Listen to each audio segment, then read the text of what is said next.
जैसा कि जैसा कि सर ने कहा, मैं सामाजिक सर्वेक्षण के बारे में अपना थोड़ा बहुत जो भी ज्ञान है उसके बारे में आपसे बात साझा करने की कोशिश करती हूँ।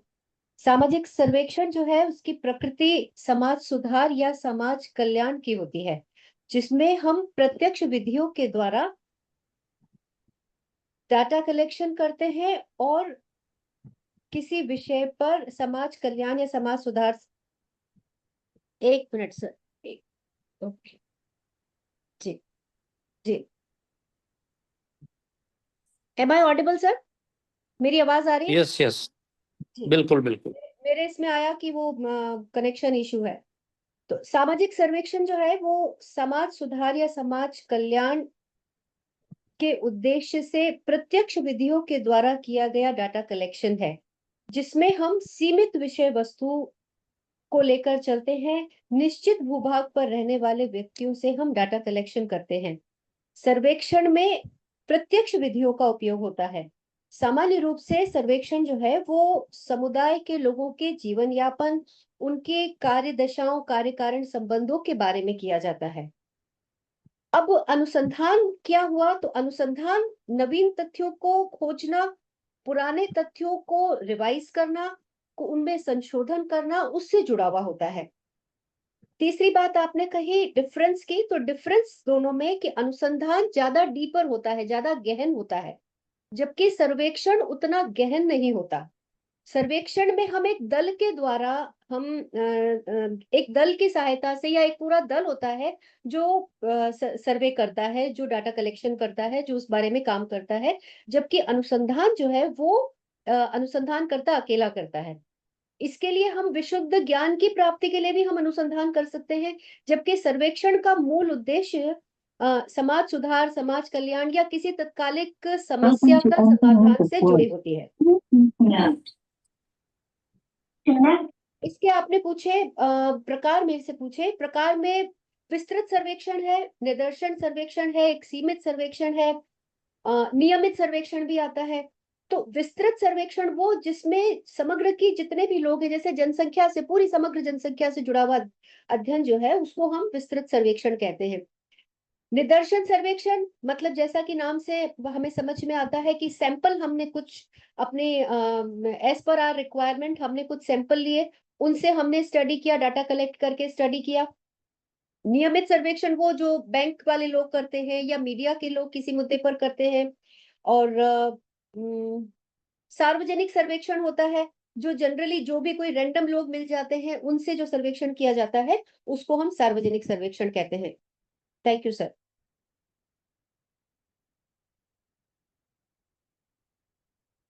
सॉरी, मेरी आवाज? आवाज आ रही ना?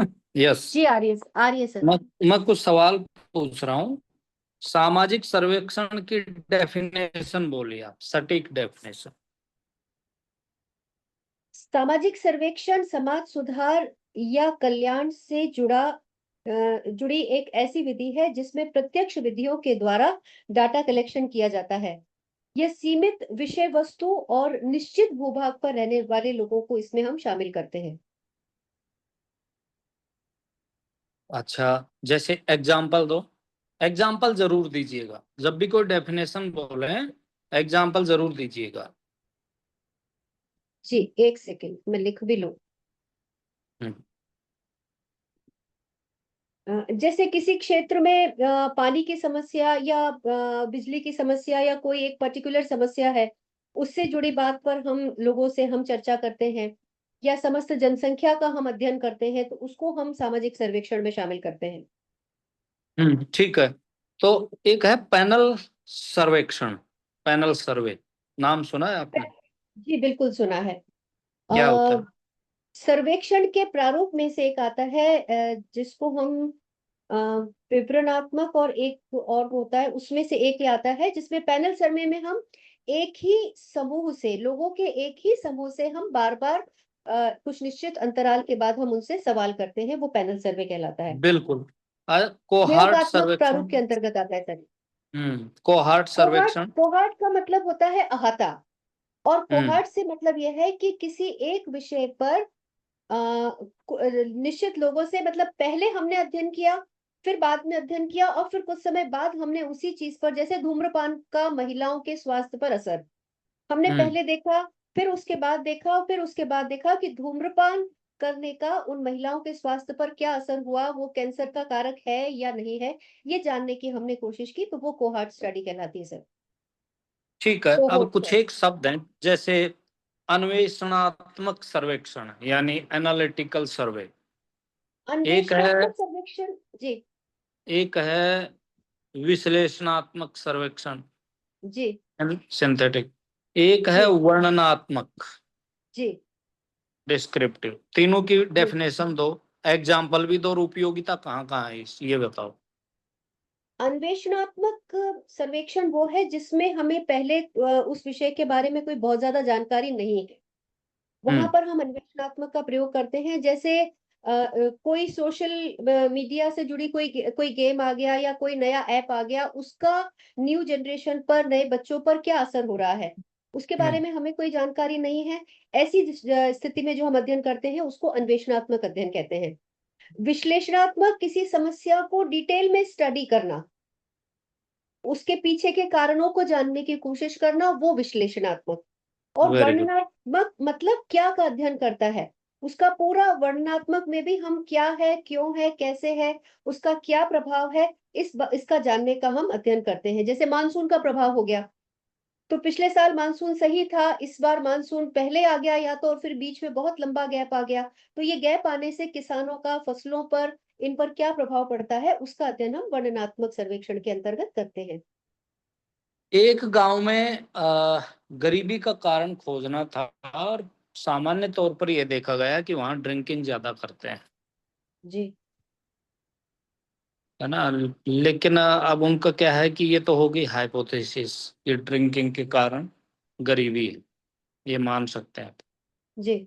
अब इसके लिए आप सर्वे करेंगे, रिसर्च करेंगे और कौन सा करेंगे? गरीब ड्रिंकिंग के कारण गरीबी है, ये चीज। ये हाइपोथेसिस हो गई अपनी कि वो मतलब हम्म। गरीबी का कारण है, गांव में अधिकतर लोग गरीब हैं। अब हम्म। हमें उसके कारणों की पड़ताल करनी है। सर, इसमें हम व्याख्यात्मक सर्वेक्षण से हम अध्ययन कर सकते हैं नहीं, या प्रयोगात्मक से। नहीं ये भी नहीं होगा। अभी हमने आपने बताया था विशिष्ट। अन्वेषणात्मक, जिसमें हमें आगे, जिसके हमें हाँ। बेसिक नहीं पता है। सॉरी, सॉरी, सॉरी, सॉरी, हम्म मुझे सोच के बोलना चाहिए था। हम्म। अन्वेषणात्मक क्योंकि हमें इसके बारे में बहुत ज्यादा जानकारी नहीं है कि हम जो सोच रहे हैं वास्तव में वो स्थिति है भी कि नहीं है। सर्वे करेंगे या इसलिए रिसर्च? इसमें, क्योंकि हम तत्कालिक समस्या के बारे में बात कर रहे हैं, तो हम सर्वे करेंगे। और एक क्षेत्र को भी देखे तो पूरा गांव की बात आ रही। पूरा एक क्षेत्र को भी देखें तो एक पर्टिकुलर समुदाय का, एक गांव की हम बात करेंगे, तो मेरी समझ से हम्म, इसमें हम सर्वे के द्वारा अध्ययन करेंगे। ठीक है। ओके, बहुत बढ़िया, आप तैयारी है। मैं कुछ एक लोगों को जोड़ देता हूँ। जी सर। ओके, तो कोई और साथी?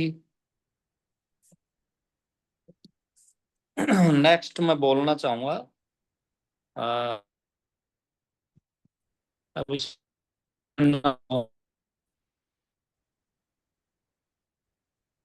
प्रियंका, आप वीडियो ऑन करें। प्रियंका सुन पा रहे हैं? ठीक है, नहीं सुन पा रहे भावना जी आप? नहीं, आ गए, आ गए। जी सर, नमस्ते अच्छा सर। ठीक, ओके, नमस्कार। तो जी आप, सर। हाँ मैं आपको टॉपिक दे रहा हूँ हाइपोथेसिस वाला। जी सर। ठीक है, हाइपोथेसिस में आपको कॉन्सेप्ट बतानी है, इसके टाइप्स बताने हैं, इसकी कहाँ उपयोगिता है और इसके सोर्सेज भी आपको बताने हैं, और फिर इसके बाद में कुछ सवाल जवाब करो। सो कैरी ऑन। सर, हाइपोथेसिस की डेफिनेशन की बात करूं तो हाइपोथेसिस एक टेंटेटिव स्टेटमेंट होता है, जो भी वेरीफाइड स्टेटमेंट होता है, अजम्पशंस होता है किसी रिसर्च को लेके, एक गेस होता है जिसको आगे हम डाटा कलेक्ट करके वेरीफाई करते हैं। तो जैसे थ्योडसन ने बोला कि एक tentative statement that assert the relationship between certain fact, तो एक टेंटेटिव स्टेटमेंट है हाइपोथेसिस, जिसको हम आगे वेरीफाई करेंगे, ये हाइपोथेसिस है। फिर इसके टाइप्स की बात करें तो पहला है वर्किंग हाइपोथेसिस, फिर है scientific hypothesis, alternative, null hypothesis, research और स्टैटिस्टिक हाइपोथेसिस। और हाइपोथेसिस, गुड हाइपोथेसिस की कैरेक्टरिस्टिक है कि हाइपोथेसिस शुड बी क्लियर होनी चाहिए, स्पेसिफिक और प्रिसाइज होनी चाहिए, इंपेरिकली वेरीफाइड होनी चाहिए, उसको हम आगे इंपेरिकली वेरीफाइड कर सकें। और कॉन्सेप्ट जो है हाइपोथेसिस में वो उससे रिलेटेड होने चाहिए, हाइपोथेसिस में जो हमने जो यूज किए हैं वो इंपेरिकली हम उनको टेस्ट कर सकें। उसके सोर्सेज, हाइपोथेसिस के सोर्सेज हैं कि जो पास्ट में रिसर्च कंडक्ट करी गई हैं उनके बेस पर, कोई फोक कल्चर है उसके बेस पर हम अपने एजम्पशंस बिल्ड कर सकते हैं, या फिर कोई भी हमें पास जो अवेलेबल नॉलेज है कुछ भी एज ए डॉक्यूमेंट, तो उनके बेस पर हम अपनी हाइपोथेसिस बिल्ड कर सकते हैं। ये इसके सोर्सेज हैं। ये थोड़ा सा इसको ठीक करना, सोर्सेस को, इसको आपको पढ़ने की जरूरत है। हाइपोथेसिस की सोर्सेस है ना, इसके जैसे थ्योरेटिकल अगर सोर्सेस की बात करें तो कौन से होंगे, है ना। पूर्व पहले वाला नॉलेज की बात आता है तो प्री नॉलेज आ गया, पर्सनल एक्सपीरियंस आ गए, साइंटिफिक ऑब्जर्वेशन आ गया, है ना, सोशल रिसर्च आ गए, और लोगों की जो धारणाएं हैं, आम लोग, ये पब्लिक सोशियोलॉजी का टॉपिक है। तो पब्लिक सोशियोलॉजी में पब्लिकली क्या बात करते हैं लोग, क्या बातचीत करते हैं, उनका कौन सी बातों की ओर रुझान होता है, किसी विषय पर वो क्या सोचते हैं, ये भी एक सोर्सेज है। ट्रेडिशंस, परंपराएं भी हमारे सोर्सेज है हाइपोथेसिस की, इसको हमें बोलना पड़ेगा। ठीक है। इसके अलावा जो है इंटरव्यू हो गया, सर्वेक्षण हो गया, ये सारी चीजें हो, तो इनको थोड़ा आप ठीक से पढ़ना, ये करना आप तैयार। जी सर। हाइपोथेसिस जैसे इसकी जरूरत कहाँ पड़ती है। सर जैसे कि जो भी हमें रिसर्च कंडक्ट करनी है, तो एक बोल सकते हैं कि ये रिसर्चर्स को गाइड प्रोवाइड करवाते हैं कि पहले हम रिसर्च प्रॉब्लम हमारे पास है और हमें इस बारे में इसको रिसर्च करना है। सबसे पहले जो हमारे पास नॉलेज है या जो हमने लिटरेचर वगैरह रिव्यू किया है, उनके बेस पर एक रिसर्चर को एक गाइड प्रोवाइड करवाता है, एक रिसर्च को गाइडलाइन बोल सकते हैं कि इस डायरेक्शन में आगे बढ़ना है इनिशियली, जैसे मतलब जो हम वर्किंग हाइपोथेसिस में करते हैं, तो सब एक एक गाइड की तरह काम करता है कि डायरेक्शन प्रोवाइड करवाता है। अच्छा, नल हाइपोथेसिस क्या होती है। सर नल हाइपोथेसिस ये बोलती है कि जो दो वेरिएबल्स हैं उनके बीच में कोई रिलेशन नहीं है। जैसे एग्जांपल के लिए कोई ड्रग है, कि नल हाइपोथेसिस ये बोलती है कि ड्रग इफेक्टिव नहीं है, यानी कि इसका कोई रिलेशन नहीं है इन दोनों के बीच में, और ये मतलब कि नेगेटिव वे में कि है कि इनके दो बीच में कोई रिलेशन नहीं है, नल हाइपोथेसिस है। Okay, alternative. अल्टरनेटिव इसका अपोजिट है कि ये ड्रग है, ये इफेक्टिव है, तो वो अल्टरनेटिव हाइपोथेसिस है, यानी कि कोई रिलेशन है। वो उसका उल्टा, नल का उल्टा अल्टरनेटिव हाइपोथेसिस। थोड़ा सा आराम से बोलो, है ना, शब्दों को खोल खोल के। ये थोड़ा स्पीडली हो गया, हो सकता है कि ये सुन रहा हूँ इसलिए भी, लेकिन सामने वाले को ऐसे लगे कि ये मतलब थोड़ा पेशेंस के साथ बोलना। आवाज आ रही है ना मेरी। जी सर, जी सर। ओके। अच्छा, अल्टरनेटिव आपने बता दिया, पॉजिटिव। पॉजिटिव हाइपोथेसिस सुना है नाम। ये सर शायद ये टाइप 1 एरर अल्फा जो है, टाइप जैसे 1 एरर। जैसे जैसे सर फॉल्स, इसको हम फॉल्स पॉजिटिव भी बोलते हैं कि जैसे मैंने पहले एग्जांपल दिया था ड्रग का, तो उसमें जो चीज होती है उसको वो गलत होती है और हम उसको मान लेते हैं कि ये सही है, कि ये ड्रग इफेक्टिव नहीं है, और हम उसको मान लेते हैं, उल्टा समझते हैं उसको फॉल्स पॉजिटिव कि नहीं इफेक्टिव है ये, कि हम उसको अपनी तरफ से सही मान लेते हैं गलत होने के बावजूद भी कि ये ड्रग इफेक्टिव है, जैसे देखो, कि दो दो जैसे दो वेरिएबल हो गए, उन दो वेरिएबल में एक वेरिएबल में चेंज होगा तो उसके अकॉर्डिंग दूसरे में भी होगा, उसी उसी डायरेक्शन में होगा। फॉर एग्जाम्पल मैं ये कहूं कि अशिक्षा के कारण कुरीतियां बढ़ती हैं। अशिक्षा के कारण ये कहा जा सकता है कि गरीबी बढ़ती है। जैसे जैसे अशिक्षा बढ़ती है गरीबी बढ़ती है। ये मैंने एक हाइपोथेसिस बना ली है। तो एक चर बढ़ रहा है, दूसरा भी उसी दिशा में बढ़ रहा है, ये पॉजिटिव होगा। नेगेटिव ये हो गया कि एक चर बढ़ रहा है, दूसरा ठीक उसके विपरीत जाए, ये होता है। फॉर एग्जाम्पल कोई एग्जाम्पल दें आप, नेगेटिव जो है, नेगेटिव हाइपोथेसिस का। सर मेरे अभी जो दिमाग में हम्म मैंने उसी पे वो हाँ, प्रिपेयर किया था। मैं बताता हूँ थोड़ा सा। नमिता जी आप बताएं।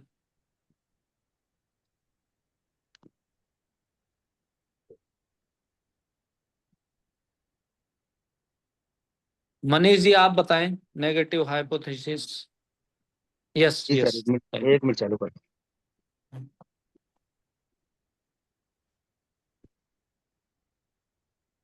शिक्षा से महिलाओं की वास्तविक स्थिति में कोई परिवर्तन नहीं आता है, उसके लिए उन्हें खुद ही खड़ा होना पड़ता है। जैसे एजुकेशन बढ़ी है वैसे वैसे क्या हुआ है, लिंगानु वो क्या नाम है, महिलाओं की स्थिति में महिला परिवर्तन लिंगानुपात बढ़ा है।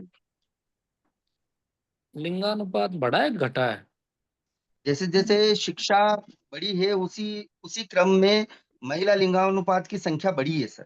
जैसे केरल में है, केरल के जी ठीक विपरीत हम पंजाब की बात करें, पंजाब समृद्ध भी है, सर, एजुकेटेड भी है। पंजाब में समृद्धता तो है, लेकिन वहाँ के कुछ परंपराओं के कारण या कुछ पूर्व विचारों के कारण वहाँ पे हाँ, लिंगानुपात कम पाया नहीं जाता है जैसे केरल। हम हाइपोथेसिस की बात कर रहे हैं एग्जाम्पल की, कि एक चर बढ़ता है, दूसरा ठीक उसके विपरीत व्यवहार करता है, ये तो सर इसमें एग्जाम्पल कोई देते हैं। दूसरा उदाहरण भी तो ले सकते हैं अपन।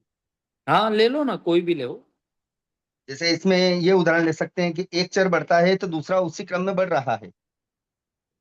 ये तो नहीं, पॉजिटिव हो गया। वो तो ये पॉजिटिव हो जाएगा। पॉजिटिव। हाँ, नेगेटिव में एक चर बढ़ रहा है तो दूसरा घट रहा है, दूसरा नीचे जा रहा है। Yes yes. दूसरा नीचे जा रहा है। ये इसका उदाहरण हाँ चाहिए हाँ। ना सर। हम्म तो इसमें हम ये उदाहरण ले सकते हैं कि जिस प्रकार से समाज में या जिस प्रकार से बाजार में निरंतर महंगाई बढ़ रही है, हम्म। उससे लोगों का जीवन जीवन स्तर जो है वो धीरे धीरे नीचे गिरता जा रहा है सर। हाँ, ये एक नेगेटिव बढ़ रहा है। जैसे अपन वो महिलाओं वाला एग्जाम्पल है, जी समृद्धि बढ़ रही है, भ्रूण हत्या बढ़ रही है, लेकिन ये तो होगा सकारात्मक। लेकिन उनका लिंगानुपात डिफरेंस है, जो लिंगानुपात है, उसको आप महिलाओं की जो है संख्या प्रति हजार वो कम हो रही है। जी जी। तो एक चर बढ़ रहा है, दूसरा कम हो रहा है, ये कम नेगेटिव हो। होगा। जी जी ठीक है, सर। ओके, ठीक है। अ, अब अगला आपसे ही लूंगा मैं, मनीष जी आप ही जी बताएं। आपको जी सर। टॉपिक दे रहा हूं मैं, डाटा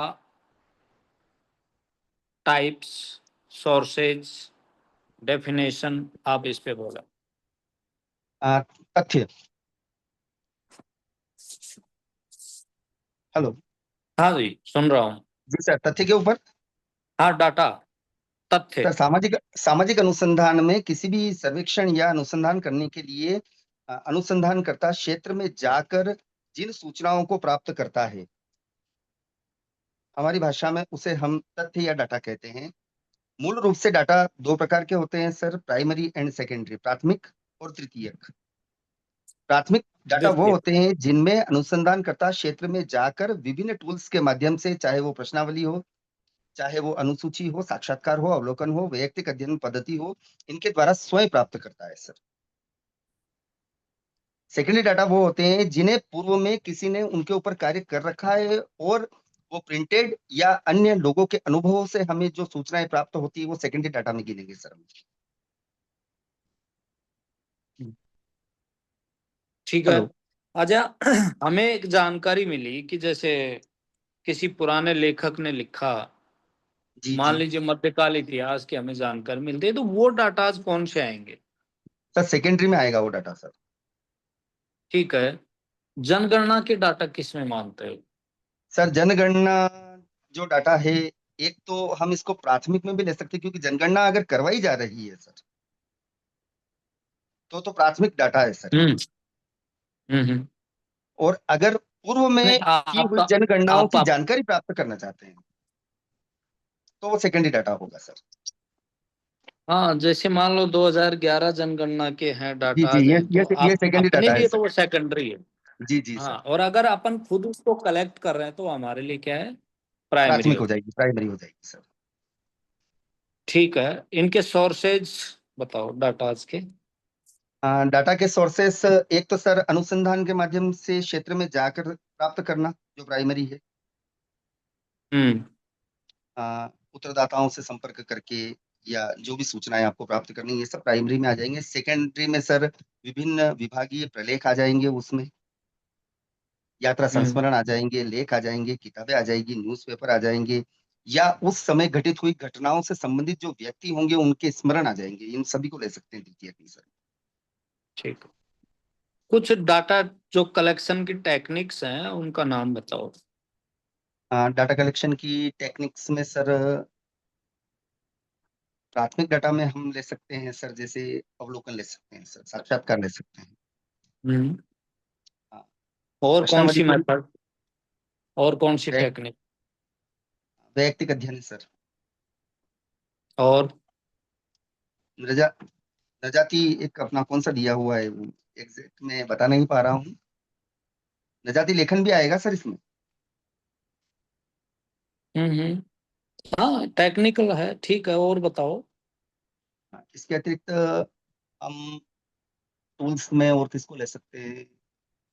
ऑब्जर्वेशन हो गया, इंटरव्यू हो गया, केस स्टडी हो गया, साथ ही सैम्पलिंग हो प्रश्नावली हो गया। गई और अनुसूची हो गई। हम्म जी सर।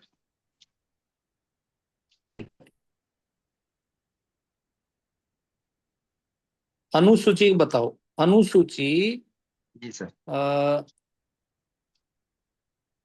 अनुसूची प्रश्नावली से कैसे भिन्न है? सर, अनुसूची और प्रश्नावली वैसे अगर देखा जाए तो इनके भौतिक संरचना के रूपों में तो ये दोनों एक जैसी ही होती है।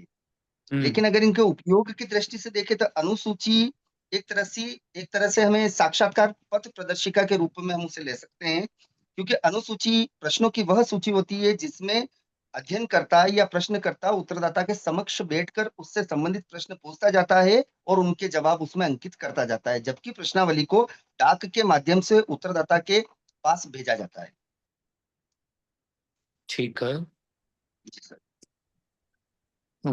और ये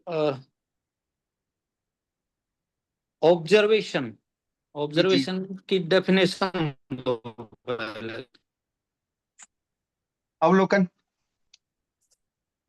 हम्म सर, दरअसल क्या है कि एक थोड़ा सा दिक्कत ये आती है, क्या ये इंटरव्यू में प्रभावी होगी, इंग्लिश थोड़ी कमजोर हो जा रहा है। हाँ, कोई नहीं, आप हिंदी तो जैसे हिंदी में हिं- बोलिए। हिंदी हिंदी में पूछनी पढ़ते हैं, पड़ती इसलिए है वो सर। हिंदी को खुद प्राइज करें। हाँ, शुरू से क्या है कि हिंदी के थोड़े ज्यादा सर पढ़ाई रही है, तो इंग्लिश में हमारा काम होता भी नहीं। हाँ, नहीं कोई दिक्कत नहीं है, बल्कि इंग्लिश में बोलने वालों को वो ये और कहते थे कि आप हिंदी में पढ़ाइए, हमारे बच्चे अधिकतर हिंदी में पढ़ते हैं, तो पिछले आप पिछले हिंदी में ही इंटरव्यू पढ़ो। पिछले इंटरव्यू में मैम ने एक प्रश्न पूछ लिया था मुझे, क्वासी ग्रुप किसे कहते हैं, मुझे तुरंत बोलना पड़ा था कि मैम कृपया इसका हिंदी अर्थ बताइए आप। सर हाँ इस बार थोड़ा हाँ, सा थोड़ा उल्टा है। डिक्शनरी देखो आप इसको। हाँ मैम। आ, डिक्शनरी, डिक्शनरी देखो, जी जी। सोशियोलॉजी वाली सर, डिक्शनरी देखो, तो वो अवलोकन हिंदी पे और करें इंग्लिश शुरुआत सर। दोनों। हम्म आप वैसे बोलिए, सर, ऑब्जर्वेशन बोलिए, अवलोकन बोलिए। अवलोकन सामाजिक अनुसंधान या तथ्य संग्रह की एक पद्धति है, जिसमें मूल रूप से वाणी और नेत्रों की अपेक्षा, वाणी और सॉरी अन्य अन्य इंद्रियों की अपेक्षा नेत्रों पर ज्यादा प्रभाव दिया जाता है, और किसी भी घटना का नेत्रों के माध्यम से अवलोकन करना, ये अवलोकन कहलाता है सर। हम्म मोजर ने कहा ठीक था है। सर, जहां तक मेरा ख्याल है। ठीक है, ऑब्जर्वेशन के टाइप्स बताओ, अवलोकन के प्रकार। अवलोकन मुख्य रूप से सर अवलोकन 3 प्रकार का होता है। हम्म। आ, घटना, 1 मिनट में थोड़ा कंफर्म कर रहा हूँ सर। यस। नियंत्रित अवलोकन, अनियंत्रित अवलोकन, हम्म। सहभागी, असहभागी, अर्ध सहभागी। अच्छा, ये नियंत्रित है, नियंत्रित, और ये कैसे अंतर है सॉरी, इनसे? मैं थोड़ा उसमें चला गया, साक्षात्कार में चला गया। हाँ। सहभागी अवलोकन, असहभागी अवलोकन, और एक अर्ध सहभागी अवलोकन, और लास्ट जो है वो सामूहिक अवलोकन है सर। हम्म। 4 हो गए। जी। इसमें ठीक है। सर जो मैंने बोला था सर, नियंत्रित अनियंत्रित, उसमें एक ऐसा भी था सर, ये घटना पर नियंत्रण, कुछ चर वाली जो बात कर रहे थे ना सर हम, हम्म। और हाँ, नहीं, अवलोकनकर्ता वो भी पर नियंत्रण। रहे हैं अवलोकन के, आप वो भी सही बोल रहे हो। बोलो। जी। बोलो। एक घटना पर नियंत्रण है और एक अवलोकनकर्ता पर नियंत्रण सर। ठीक है। जैसे एक क्लास में हमें क्या है कि 2 बच्चों के ग्रुप बना दिए, सेम जी क्लास है। जी जी सर। हमने उन पे डिफरेंट डिफरेंट टेक्निक से उनकी स्टडी टीचिंग करवाई। जी सर। ठीक। एक पर हमने एक ग्रुप पे अलग टीचिंग मेथड और दूसरे को परंपरागत रूप से हमने पढ़ाया। दोनों में हमने बाद में अंतर ये देखा कि जिसमें हमने टीचिंग मेथड अप्लाई की थी वो ज्यादा अच्छा बेहतर प्रदर्शन कर पा रहे हैं। ठीक है। जी जी सर। ठीक है, ये कौन सा रिसर्च है ये? कौन सा रिसर्च है? हम्म।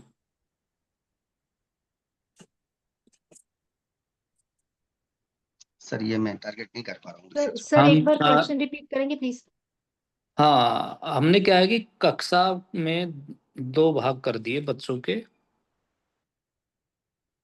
एक को हमने जो परंपरागत तरीके उससे पढ़ाया, दूसरे पे हमने क्या किया कि हमने एक अलग से मेथड अप्लाई की। बाद में हमने उनका एक टेस्ट लिया और पता चला कि जो दूसरा जो ग्रुप है जिस पर हमने एक अलग मेथड यूज में ली थी टीचिंग की, परंपरागत को छोड़कर, उनका केवल प्रदर्शन पश्चात, केवल पश्चात। हाँ, ये एक्सपेरिमेंटल का टाइप हो गया, है ना? एक्सपेरिमेंटल का टाइप है ये, प्रयोगात्मक का टाइप है केवल पश्चात। हाँ, तो ये उसमें आ गया, बिल्कुल सही है। तो आप लोग थोड़ा ये है ना, ये दोनों ये बहुत शुरू की चीजें हैं, सर्वे और सर रिसर्च। यही सीख जाते हैं जब पढ़ने बैठते हैं ना, तो वो डीप में चले जाते हैं और बेसिक रह जाती है। मेरे साथ तो ये हो रहा है। नहीं, आप ठीक कर रहे हो। बाकी को मैं ये कहना चाहूंगा कि आप जो है ना शुरू के चैप्टर को हम इसलिए कर देते हैं कि सीधे बीच में जाते हैं अगला, कि चलो देखा इंटरव्यू पढ़ते हैं, आज इंटरव्यू कितना प्रकार है, क्या है, इसका मतलब क्या है, फिर क्वेश्चनेयर पे आ गए, शेड्यूल पे आ गए, फिर अपन हाइपोथेसिस पे आ गए। लेकिन हमने वो चीज छोड़ दी कि रिसर्च क्या है, सर्वे क्या है, इनमें अंतर क्या है, इनकी यूटिलिटी क्या है। तो सवाल कई बार उसमें से पूछ लेते हैं, जब पढ़ ही रहे तो अपन उनको भी थोड़ा आप लोग देख लेना। बाकी सब आपके बहुत अच्छे हैं, सभी जी लोग सर। अच्छी तैयारी कर रहे हैं। ठीक है। नेक्स्ट। और कोई निर्देश हो तो बता दीजिए सर। हम बताता जाऊंगा, बातचीत कर रहा हूँ ना, इसमें आते रहेंगे विचार। जी जी जी जी। तो कोई और बोलेगा? नेक्स्ट मैं भावना जी आपको दे रहा हूँ ये टॉपिक। वीडियो ऑन करें प्लीज।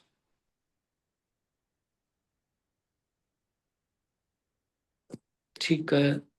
और कोई गीत, मीना जी? नमस्ते सर, मैंने अभी ज्वाइन किया है, मेरा ले लो इंटरव्यू आप।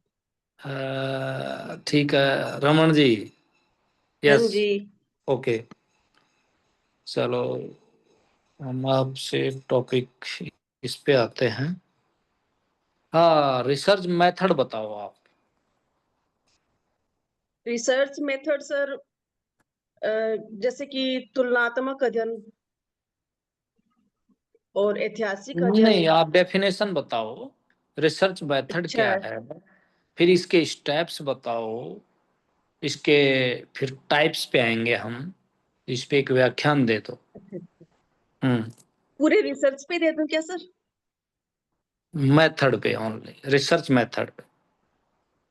सर बहुत मैंने बड़ा रिसर्च मेथड पढ़ा नहीं, मैंने ओनली रिसर्च और सर्वे और उनकी विधियां ही पढ़ी है। चलो मेथड तो सर वही हो गया भी हम जो मतलब डाटा कलेक्ट कर रहे हैं तो उसके लिए जिन विधियों का उपयोग कर रहे हैं तो वो विधियां रिसर्च मेथड कहलाएंगी। ठीक है। चलो क्या पढ़ के आए हो आप? सर मैंने सर्वे, रिसर्च और हाइपोथेसिस ये सब चीजें पढ़ी है। तो आप फिर हाइपोथेसिस के बारे में बताओ मुझे। मैं आपसे फिर पूछ रहा हूँ, नल हाइपोथेसिस बताओ आप। सर नल हाइपोथेसिस, पहले सर हम हाइपोथेसिस बताती हूँ क्या होता है। सर दो जो चर होते हैं उन चरों के बीच में जो संबंध होता है उन संबंध का हम हमारे अनुभव के आधार पर और जो हमारा जो प्राइमरी नॉलेज होता है उसके बारे में उसके अकॉर्डिंग जो हम एक कल्पना करते हैं या एक वाक्य देते हैं वो हमारा हाइपोथेसिस होता है। और नल हाइपोथेसिस जब दो चरों के मध्य कोई संबंध नहीं होते हैं, दोनों एक दूसरे से प्रभावित नहीं होते हैं, तो वो नल हाइपोथेसिस यानी कि परिणाम 0 होता है वहां पे। और दूसरे टाइप की बता दो। और दूसरी सर जैसे नल हाइपोथेसिस जैसे कि परिणाम 0 निकल गया तो उसके लिए हम एक वैकल्पिक परिकल्पना और बनाते हैं सिद्ध करने के लिए। जो भी हमने मतलब जो टॉपिक चूज कर रखा है उसको सिद्ध करने के लिए जो हमने हाइपोथेसिस बनाई है उसको सिद्ध करने के लिए हम एक और, अगर वो मतलब दो चरों के मध्य संबंध नहीं बन रहा है या तो हम एक और हाइपोथेसिस बनाएंगे तो वो होगी उसकी वैकल्पिक परिकल्पना जिसको हम P1 भी कहते हैं। ठीक है। और अच्छा फिर एरर भी होते हैं संरचना, सर इसके, हाँ वो बताओ, टाइप 1 टाइप 2। ये तो बताओ टाइप 1 एरर एरर बताओ। सर जैसे कोई नल हाइपोथेसिस, जैसे दो चरों के मध्य कोई संबंध नहीं है वहां नल हाइपोथेसिस है, लेकिन नल हाइपोथेसिस को हम एक्सेप्ट करने की जगह रिजेक्ट कर देते हैं उसको, वो तो है टाइप 1 एरर जिसको अल्फा भी बोलते हैं। और टाइप 2 एरर जहां एक वैकल्पिक परिकल्पना है, परिकल्पना सिद्ध हो रही है हमारी, जो हमने संबंध बनाया था वो संबंध सिद्ध हो रहा है, लेकिन उसको हम एक्सेप्ट करने की बजाय हम नल हाइपोथेसिस को एक्सेप्ट कर लेते हैं और उसको हम बीटा अच्छा। अल्फा बोलते हैं। और जो पहले वाला जो एरर है, एरर 1, ये ज्यादा खतरनाक होता है सर। ठीक है। और अच्छा, इसमें जैसे कुछ हाइपोथेसिस क्या है बड़ी सरल होती हैं, कुछ जटिल होते हैं, क्या बताओ इनका, सरल हाइपोथेसिस और कॉम्प्लेक्स हाइपोथेसिस। सरल तो अच्छा जैसे बोल सर, रहे हैं। हाँ सर, जो भी मतलब चरों के मध्य संबंध जो एकदम से दिख ही रहा है भी एक दूसरे से अफेक्टेड है वो तो सरल होगी, लेकिन अगर हम बार बार उसकी स्टडी कर रहे हैं, देख रहे हैं, लेकिन फिर भी कोई निकल के नहीं आ रहा है उसका सॉल्यूशन, तो वो जटिल हो जाएगा वहां पे, सरल में तो क्या वहाँ है, केवल मुश्किल हम पैदा दो होगी। चर, सरल में तो केवल दो चर हो ना, उनके हाँ हाँ, बीच के संबंधों का अध्ययन करते हैं, लेकिन दो से ज्यादा हो जाता है तो फिर वो जटिल हो जाता है। ठीक है। क्या मध्य चर और निकल एक, जाता है उसमें। हाँ, एक होता है डायरेक्शनल हाइपोथेसिस होता है, जिसमें दो हाँ जी। चरों के बीच में वो संबंध की दिशा बताता है कि आय बढ़ रही है तो शिक्षा बढ़ रही है, ये हाँ हाँ। पॉजिटिव कहते हैं इसको। लेकिन दोनों में क्या बता रहे हैं कि एक दिशा बता रहा है कि ये बढ़ रही तो वो भी बढ़ रहा है, ये घट रही तो ये भी घट रहा है, या ये बढ़ रहा है तो दूसरा घट रहा है, ये क्या हो गया, दिशा हो गई, है ना। दूसरा होता है नॉन डायरेक्शनल। हाँ जी। तो इसमें केवल और केवल क्या होता है, केवल दो चरों के बीच में संबंध बताता है ओनली, वो डायरेक्शन नहीं बताता है। ठीक है, अच्छा, इतना ही बता ठीक है सर। पाता है कि भाई ये है। तो हम्म। अगर इनके रिसर्च के नेचर के आधार पे बात करें तो एक होती है काम चलाऊ प्राकल्पना हाँ हाइपोथेसिस, जी। उसको क्या बोलते हैं, हाँ जी, क्या कहते हैं उसको? काम चलाऊ परिकल्पना, कार्यकारी परिकल्पना, कार्यकारी, हाँ वही वही बिल्कुल। एक्शन एक होती हाइपोथेसिस। है आंकड़ों और तथ्यों से प्राप्त होती है हमें, हाँ जी, आंकड़ों वो और तथ्यों से सांख्यिकी सांख्यिकी जिसको है। बोलते हैं। सांख्यिकी केवल आंकड़ों पर आधारित होते हैं, लेकिन इसके साथ में अगर तथ्य भी जुड़ जाए तो वो परीक्षण योग्य हाइपोथेसिस अनुसंधानात्मक जिसको हाँ, बोलते हैं ये कह सकते हैं, एक्सपेरिमेंटल योग्य भी कह सकते हैं। एक्सपेरिमेंट। ठीक हाँ है, अच्छा है। तो हाइपोथेसिस थोड़ा और पढ़ाई करो और एक दूसरे से सवाल पूछा करो आप। तो इससे क्या है, ठीक है। आपको नॉलेज तो है। बहुत अच्छा डेफिनेशन आपने बड़ी अच्छी बोली। प्रियंका सुन रही होती है, डेफिनेशन हाइपोथेसिस वाली थोड़ी आप करेक्ट करना। और आपने कुछ बड़े अच्छे बोला है। आप थोड़ा पूछता हूँ, आप तो सर्वे बताओ, परीक्षणात्मक सर्वे बता दो। सर्वे सर, जैसे हम कोई भी समूह है या समुदाय है, उसकी जीवन पद्धति, उसकी कार्य प्रणाली, क्रिया प्रक्रिया और समस्या के बारे में जो हम तथ्य इकट्ठे करते हैं, तो उसको हम सर्वे बोलेंगे। वो सर्वे है। और सर्वे के ठीक है। प्रकार, जैसे कि आपने सर कौन सा पूछा था मेरे से? अनुसंधानात्मक हाँ कौन सा सर्वे पूछा हाँ, सर आप? मैंने एक्सपेरिमेंटली पूछा था, प्रयोगात्मक। अनुसंधानात्मक। अच्छा, हाँ बताओ वो एक्सपेरिमेंटल। इससे। अच्छा, हाँ। एक्सपेरिमेंटल में सर हम्म जो भी तथ्य प्राप्त हुए हैं, उस तथ्य के आधार पे फिर हम्म परिकल्पना बनाई जाती है और उसका अनुसंधान किया जाता है स्टेप बाय स्टेप। और हम्म फिर लास्ट में सर उसका एक सिद्धांत निर्माण, एक नियम दिया जाता है भी ये नियम यहाँ पे लक्षित हो रहे हैं, ये सिद्धांत निकल के आ रहे हम्म। हैं। इसे कुछ, इसको कुछ स्टेप्स को फॉलो करना पड़ता है इसके लिए। ठीक है। अच्छा, डाटा कलेक्शन की कोई 3 टेक्निक बताओ। डाटा कलेक्शन के लिए सर प्राइमरी और प्राइमरी सेकेंडरी डाटा होती है सर। कलेक्शन की बता दो आप। प्राइमरी की हम्म। बताऊं क्या सर? हाँ, प्राइमरी की प्राइमरी बताओ। जैसे हम किसी का साक्षात्कार ले रहे हैं तो वो प्राइमरी है। और हाँ, वेरी गुड। अनुसूची, हम्म प्रश्नावली, हम्म। अवलोकन, ये सब प्राइमरी में आएंगे सर। केस ये मौलिक होती है सर। स्टडी क्या होती है? केस स्टडी क्या होती है? Case study sir, case study हम कोई भी इकाई का जब अध्ययन कर रहे हैं तो उसका संपूर्ण अध्ययन करेंगे, शुरू से लेके अंत तक का हम्म। कंप्लीट स्टडी होगी सर वहां उसकी, वो है केस स्टडी। जैसे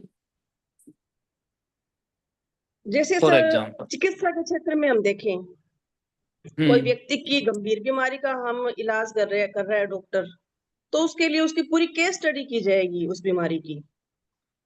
ठीक तो है। मतलब उसका संपूर्ण अध्ययन होगा। चिकित्सा के क्षेत्र में इसका उपयोग होता है सर। ठीक है। ओके, बढ़िया है। थोड़ा और अच्छे से पढ़ो। अब इसमें क्या है कि कुछ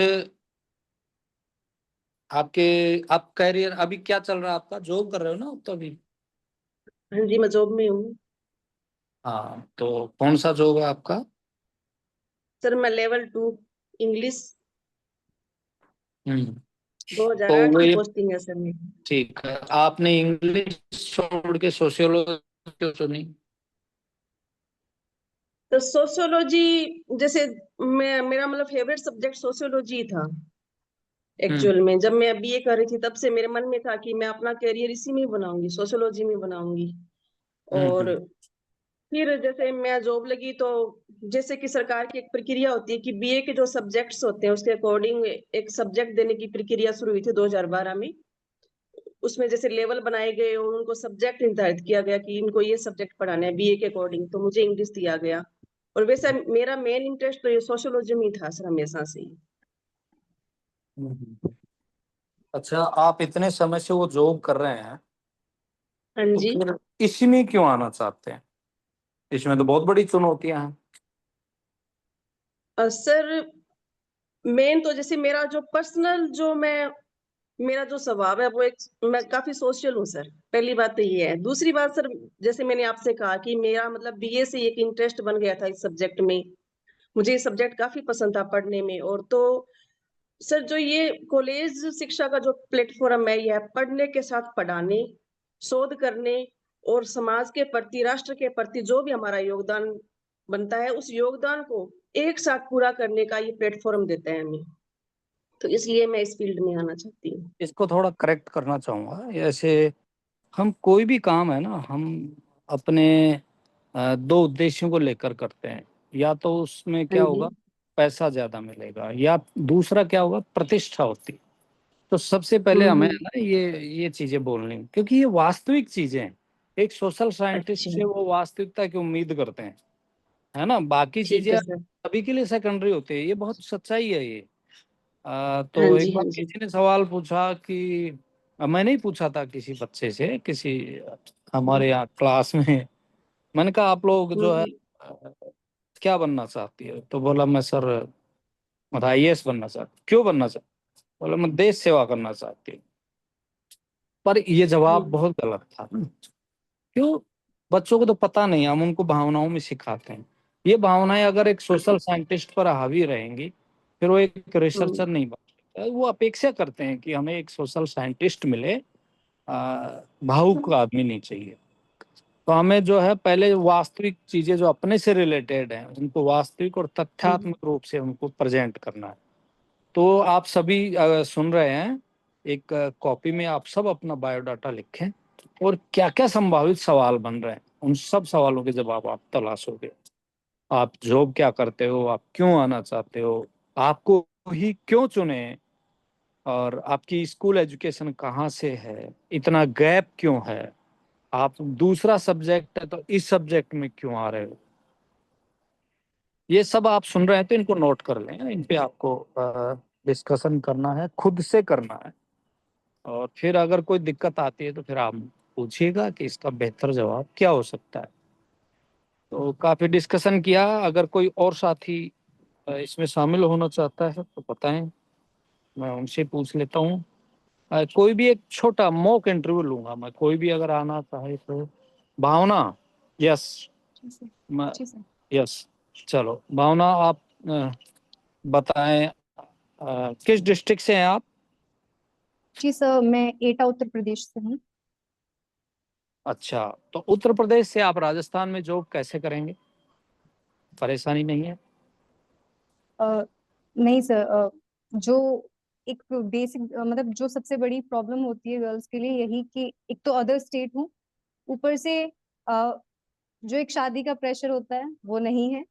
और मेरा जो शुरू से जो हमेशा पढ़ाने में बहुत ही रुचि रही है, और अगर मुझे किसी भी स्टेट में अगर मौका मिलता है तो मैं सिर्फ राजस्थान ही नहीं, कहीं भी अगर मुझे पढ़ाने का मौका मिलता है तो मैं वहां जरूर ज्वाइन करूंगी। तो मुझे नहीं लगता कि ऐसी कोई खास प्रॉब्लम रहने वाली है।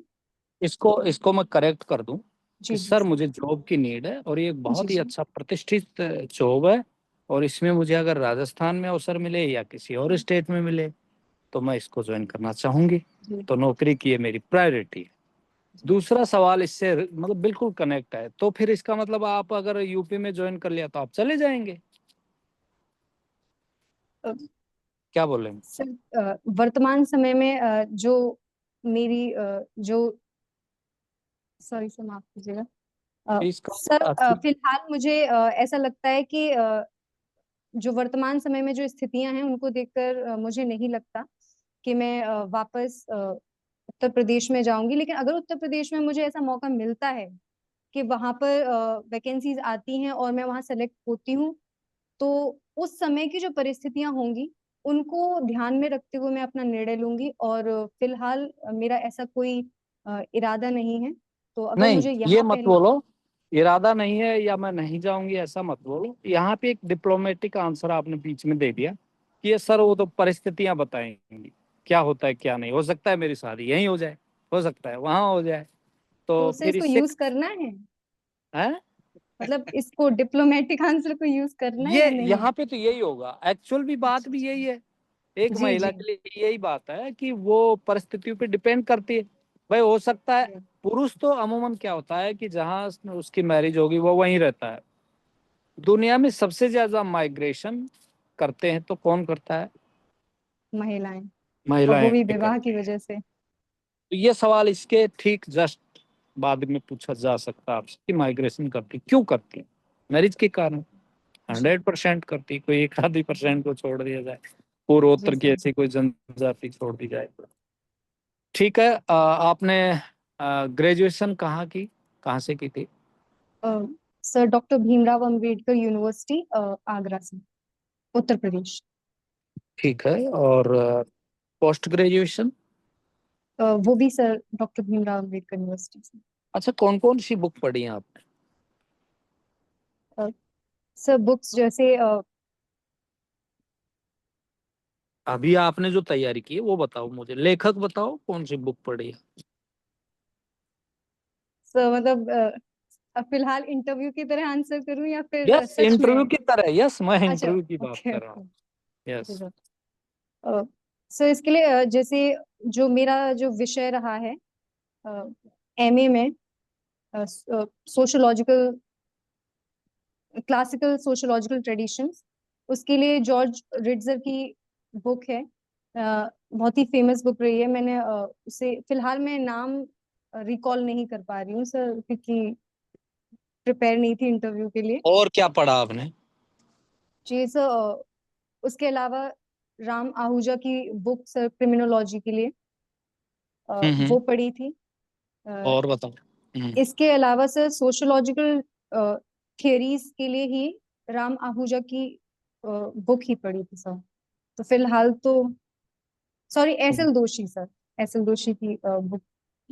चलो, ये ठीक से करना। आप सब लोग हैं ना, कौन सी बुक हाँ जी। पढ़ते आए हैं, उनके नाम और सो लेखक। एक्चुअली बुक्स ना भूल जाते, तो एंड टाइम के लिए रखा हुआ है कि उस टाइम। एग्जैक्टली। नहीं, एंड टाइम नहीं, अब आज कर लेना। मैं आज पूछ रहा हूँ, फिर दोबारा जी पूछ जी। सकता हूँ आपसे। ये बताएं आप तो कि एमए में कौन कौन से पेपर चल रहे थे आपके? आपने कौन कौन से पेपर पढ़े एमए में सोशियोलॉजी? सो उसमें पहला सब्जेक्ट तो था sociological traditions in sociology and rural sociology, rural Indian sociology subject था मेरा। इसके अलावा थ्योरेटिकल पर्सपेक्टिव इन सोशोलॉजी, इसके अलावा मैंने क्रिमिनोलॉजी सेलेक्ट किया था, और डेमोग्राफी से रिलेटेड सब्जेक्ट था जो मैं नाम रिकॉल नहीं कर पा रही। ठीक है। तो आप सभी सुन रहे हैं ना? प्रीवियस और फाइनल ईयर के कौन कौन से पेपर चल रहे थे वो आप ठीक से कर लेना। अच्छा, एनईपी के बारे में क्या जानते हो? एनईपी में जैसे क्या नया चेंज आया? पहले जो आपने जो एजुकेशन ली थी, अब एक एनईपी चल गई है, क्या जी चेंज सर। आया? यस। सर उसमें जो बेसिक डिफरेंस ये है कि जब हम पहले ग्रेजुएशन कर रहे थे उस टाइम पर, आप अगर एक बार एनरोल हो जाते हो ग्रेजुएशन में, तो आपको फर्स्ट ईयर से लेकर के फाइनल ईयर तक एक बार में ही कंप्लीट करनी होती थी अपनी ग्रेजुएशन। और उसमें कोई भी आपको बीच में जो है कि किसी परिस्थिति की वजह से आप कंटिन्यू नहीं कर पाते हो, तो ऐसा नहीं था कि आप वहां से ही दोबारा कंटिन्यू कर पाओगे। जैसे फर्स्ट ईयर के बाद आप ड्रॉप ले लेते हो, तो सेकेंड ईयर से आपको 2 साल के बाद कंटिन्यू नहीं कर सकते थे, लेकिन अभी ये हमें सुविधा दी गई है कि आप फर्स्ट ईयर के बाद भी ड्रॉप ले सकते हैं, सेकेंड ईयर के बाद भी, और आफ्टर फाइनल ईयर तो हो ही जाता है। तो इसमें से हर स्टेज पे आपको, फर्स्ट स्टेज पे आई गेस डिप्लोमा हमें मिलता है, उसके बाद सर्टिफिकेट एंड देन डिग्री। मैं अच्छे से याद नहीं है मुझे, बट ठीक शायद है, ऐसे ही है। ठीक बोल रहे हो आप, सही बोल रहे हो। और इसमें मल्टीपल एग्जिट एंट्री की सुविधा जी है। जी। दूसरा, आपने मल्टी डिसिप्लिनरी सब्जेक्ट हो गया है ना, एक ही कई जी सर। सब्जेक्ट पढ़ेगा। ये भी एक अच्छा अप्रोच है। और इसमें इंडियन वैल्यू सिस्टम को जो है प्रमुखता दी गई है। ये इसके पक्ष हैं। और अगर इसके जी जैसे सर। कोई नेगेटिव पक्ष की बात करें तो क्या सुना आपने अभी तक, क्या महसूस किया आप? सॉरी सर, नेगेटिव पक्ष साल तो। में 2 बार एग्जाम होते तो ग्रामीण क्षेत्र के जो बच्चे हैं ना, वो संभवतः इसके लिए अभी मेंटली प्रिपेयर नहीं। आप इतना बोलना पर्याप्त है। Okay sir. जी सर। क्योंकि ये पॉलिसी है इंडियन गवर्नमेंट की, तो हम इसकी क्रिटिसिज्म नहीं करनी। इसमें ये बोल सकते जी हैं कि ग्रामीण क्षेत्र के बच्चे इसके कदम मिलाने में सक्षम नहीं हो पा रहा है थोड़ा ये, लेकिन वो समय के साथ में वो भी हो जाए। तो लास्ट में ये लाइन जोड़ना है कि समय के साथ में वो भी इसमें जुड़ जाएंगे। नई चीज है तो बाकी बहुत अच्छी जी पॉलिसी है। तो पॉजिटिव बोलना है। जाति जनगणना करना उचित है या अनुचित है? यस और नो में जवाब दें। Yes sir. ओके, एक सोशल साइंटिस्ट के रूप में आपने इसकी कैसे क्या उपयोगिता देख रहे हैं? सर, एक सोशल साइंटिस्ट के रूप में हमें जाति जनगणना के द्वारा अभी जो एक्चुअल जो उनकी स्थिति है विभिन्न जातियों की, कि कौन सी जाति में कितने परसेंटेज लोग हैं और उनकी जो समाज में जो स्थिति है, क्या वो अपनी पुरानी स्थिति से उभर करके जो निम्न जातियां हैं जैसे कि वो स्थिति वो अपनी स्थिति से ऊपर उठकर आ पाए हैं या नहीं, या फिर ये भी हमें जानने में बहुत मदद मिलेगी कि जो सरकार विभिन्न स्कीम्स लेकर के आती है, जो पिछड़ा वर्ग है, जो अनुसूचित जातियां हैं, जनजातियां हैं, उनको ऊपर उठाने के लिए, क्या उन जातियों को या इनके अंदर भी जो सब डिविजन्स होते हैं उन जातियों को उनका सही लाभ मिल पा रहा है या नहीं, इसके बारे में हमें एक कह सकते हैं आंकड़े हमें ओके, जब difference between class and caste. Difference class, जी सर, क्लास और कास्ट में बेसिक डिफरेंस जो होता है वो ये है कि जाति जो है वो जन्म पर आधारित होती है, जबकि क्लास जो है जो समाज में स्थिति है, व्यक्ति की जो स्टेटस है उस पर बेस्ड होता है। जाति व्यक्ति जन्मजात होती है व्यक्ति की, तो जाति को वो कभी भी परिवर्तित नहीं कर सकता, लेकिन जो उसकी क्लास है उसमें परिवर्तन होते रहता है। जिस तरह का उसका स्टेटस चेंज होगा, जिस तरह से सोसाइटी में, वो उस हिसाब से अगली क्लास में जो है एक तरीके से स्थानांतरित हो जाता है।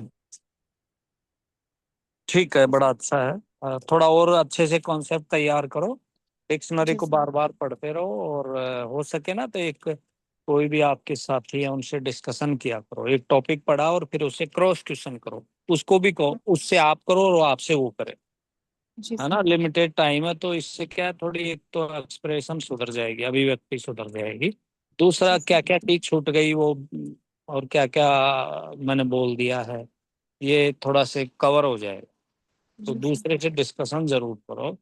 और इसमें ऐसा कभी मत सोचा करो, आप सभी सुन रहे हो तो, कि नॉलेज जितना अधिक आप डिस्कशन करोगे तो ये मत सोचो कि मेरा नॉलेज दूसरा काम में ले लेगा। ऐसा नहीं है, दूसरे का नॉलेज भी आप काम में ले रहे हो।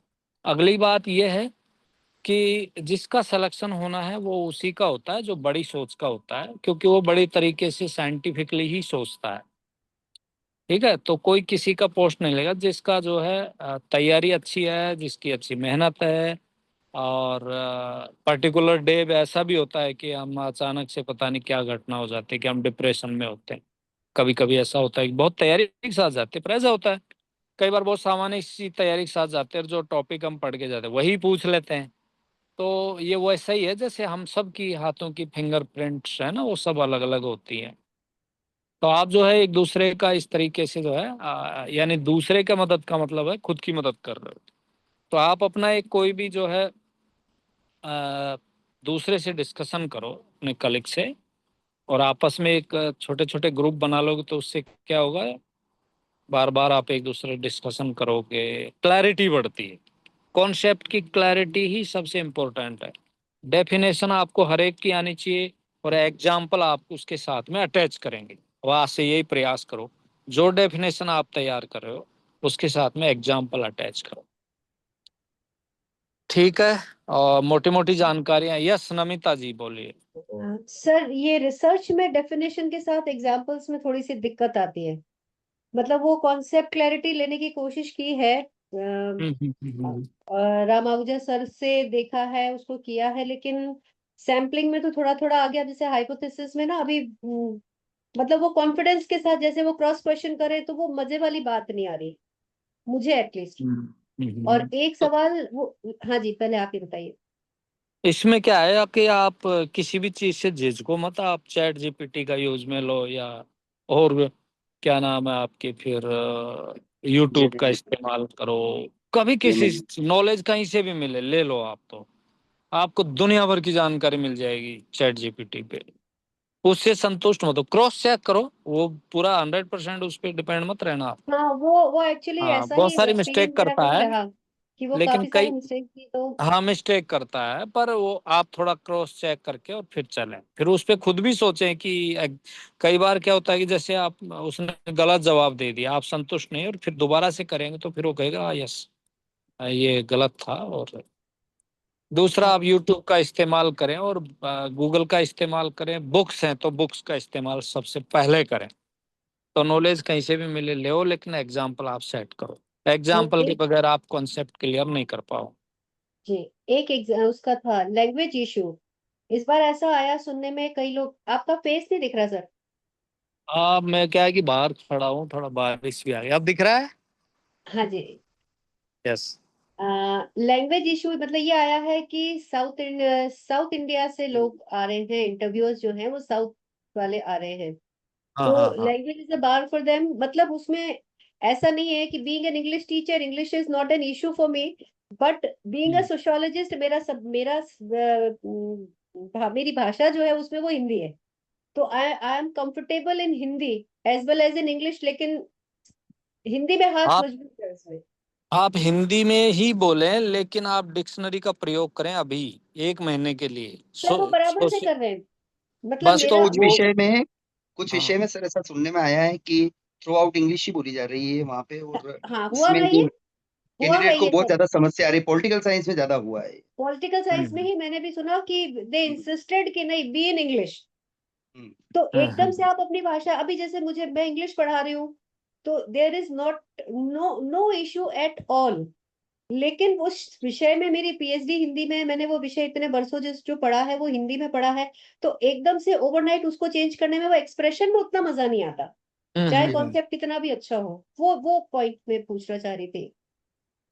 अब वो तो देखो, अभी कुछ महीने में 1 महीने में हमारी वो चीजें तो होंगी नहीं कि मुझे इंग्लिश भी आए और हिंदी भी आए, दोनों आए। नहीं, इंग्लिश आने का इशू टर्म्स। नहीं है, पर अब वो जो टेक्निकल टर्म्स जो मैं जिस भाषा में मैंने पढ़ी है उस भाषा में मैं ज्यादा, मतलब दिल के करीब रहती है, वो अच्छे से समझा पाते हाँ हैं। वो सही है, बहुत अच्छा ना सही, पर टर्म्स का अगर आपने इंग्लिश में प्रयोग कर लिया, उन्होंने इंग्लिश में बोला, आप टर्म्स को इंग्लिश में प्रयोग कर लिया, फिर तो आप मतलब बीच में हिंदी बोल रहे हैं तो बायलिंगुअल हो गया, मतलब कुल मिला के। हाँ बाइलिंगुअल यूज में ले, कोई प्रॉब्लम नहीं है।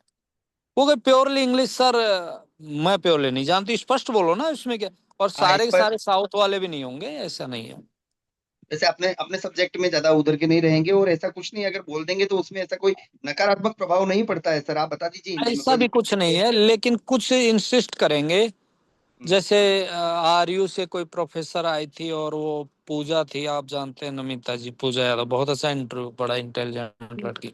हम्म। उससे पूछा कि तो वो क्या है कि इंग्लिश मीडियम से रही है, अब बोला आप हिंदी बोलो प्योरली, समस्या आ गई। तो हिंदी वाले की इतनी इंग्लिश समस्या नहीं वाले है। तो हिंदी बिल्कुल नहीं बोल पाएंगे, हिंदी वाले तो फिर भी इंग्लिश बोल पाएंगे हाँ थोड़ी वो बहुत। थोड़ा बीच में बायलिंगुअल कर दो और कुछ नहीं है ऐसा, तो चल जाएगा, कोई दिक्कत नहीं। ओके। तो एक अपन फिर। समाजशास्त्र में आगे इसलिए बढ़े कि हमारे जो अध्यापिकाएं जो थी उस वक्त जब ग्रेजुएशन में थी, तो वो बहुत अच्छे थे, एक्चुअल हम्म में बहुत अच्छे। वो स्कूल टीचिंग जैसे जो होती है ना, उस तरीके के, बहुत सख्त और बहुत टू द पॉइंट नॉलेज देने वाले थे। तो उससे एक मोटिवेशन, एक ऑटोमेटिक मोटिवेशन मुझे मिला। तो क्या हम हम्म। सीधा सीधा ये जवाब दे सकते हैं हाँ कि भाई समाज कि शास्त्र में क्यों प्रभावित हो रहे हो आप, किन कारणों से आए, कि क्यों हमारे आ रहे हो, हमारे जो तो एक टीचर्स थे वो बहुत अच्छे थे, पूरी फैकल्टी टीम बहुत अच्छी थी। एक तो उस पॉइंट वजह है से ये। एक बिल्कुल। मैं उससे उस इसीलिए वजह इसकी तरफ आई हूँ, इंग्लिश की हूँ बेसिकली। लेकिन सोशियोलॉजी से मेरा उस समय से अधिक जुड़ा हुआ, कॉलेज एजुकेशन में मुझे बहुत ही अच्छे शिक्षक मिले और मेरा इंटरेस्ट बढ़ गया। और आज भी हम्म, मैं जो है सोशल इश्यूज पे काफी चिंतन मनन करती हूँ। तो मेरे लिए इससे बेहतर और क्या अवसर होगा जिसमें अगर मैं हायर एजुकेशन, और यही कारण है कि मैं आज आपके सामने इंटरव्यू फेस कर रही हूँ। यही भी बोलो ना, आप इंटरव्यू पे जा ही रहे हो, तो यही कारण है कि मैं आज आपके सामने इंटरव्यू फेस कर रही हूँ, ये मेरे इंटरेस्ट की बात। और प्रोफेशन है बहुत शानदार है, प्रमोशन मिल रहा है इसमें, बड़ा मतलब पैसा भी है, और यश प्रेस्टीज भी। कीर्ति सब कुछ है, प्रेस्टीज भी है। ये चीजें, अच्छा प्रेस्टीज क्या होती है सोशियोलॉजिकल टर्म्स, कौन बताएगा। प्रतिष्ठा प्रस्तुति से जुड़ी हुई है। हाँ। जो एक प्रोफेसर की प्रस्तुति है वो अ, अब सीधा सीधा अभी जिस हम उसमें हम बात कर रहे हैं, वो एक स्कूल अध्यापक की प्रस्तुति से कम होती है, अधिक होती है, सॉरी। स्कूल अध्यापक की प्रस्तुति कॉलेज अध्यापक प्राध्यापक से अधिक होती है। तो प्रस्तुति वो, और सम्मान जो हम पर्टिकुलरली अपने कार्यों के बूते पर जो हम अर्जित करते हैं वो सम्मान। प्रेस्टीज और रिस्पेक्ट डिफरेंस है। एक डॉक्टर है, डॉक्टर सारे ही हैं हॉस्पिटल में, लेकिन पर्टिकुलर एक डॉक्टर जैसे आता है तो लोग बहुत उसका रिस्पेक्ट करते हैं, तो मतलब वो सम्मान खड़े हो हो गया, वो जाते हैं, एस्टीम हो गया, उसी वो की सम्मान हो चर्चा गया। करते हैं।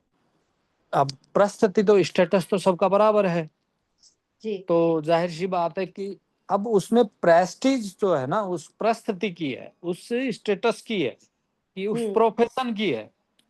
ये तो आ गई प्रेस्टीज, यानी उस स्टेटस के प्रति लोगों का रेस्पेक्ट जो प्रस्तुति से जुड़ा, और वो जो पर्टिकुलर व्यक्ति के कार्य से, उसके आचरण से, वो एस्टीम। वो जो है वो उसका सम्मान हो। ठीक है, शब्दों में थोड़ा सा डिफरेंस ये याद पढ़ते जाओ ना वैसे वैसे, तो उनको थोड़ा सा आइडेंटिफाई करते चलो। ठीक है, कल या परसों फिर मिलते हैं आप सबसे। सर आज के लिए बहुत बहुत धन्यवाद। सब लोगों के मन में है पर सब इतना नहीं शायद बोल पाएंगे, मैं सबकी तरफ से बोल देती हूँ। थैंक यू बड़ा सो अच्छा मच। सब तैयारी थोड़ा कर सा रहे हमें हैं, और समझ में आया सबको कि मतलब हम क्या बोल पा रहे हैं और क्या नहीं बोल पा रहे हैं। जी, सर बहुत बहुत धन्यवाद आपका। Thank you sir. Thank you, thank you, welcome. चलिए मिलते हैं जल्दी। ओके। जी बिल्कुल sir, thank you so much.